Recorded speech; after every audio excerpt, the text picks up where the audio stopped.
Hey, this is Daniel with Windura, and I'm out here in the warehouse to show you a little something about sound transmission glass. And so what I want to do is bring you over to these insulated glass units and show you a little bit about how we increase sound transmission class with your insulated glass unit. So all of these are insulated glass units, and they are all 1 inch thick.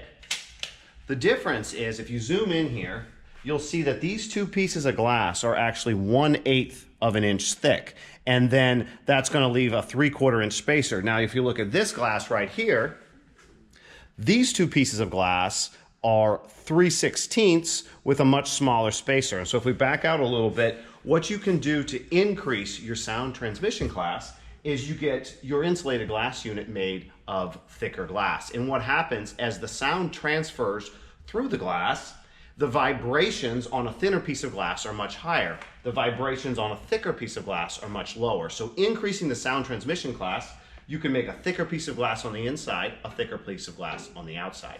And there's one other trick that you can do. I'm going to demonstrate it with this laminated sheet. And so this isn't the exact sheet that would be in an insulated glass unit, but it's really, really similar. So what happens in the manufacturing process, they take a thin piece of laminate like this, and they stick it in between the glass and they press two together.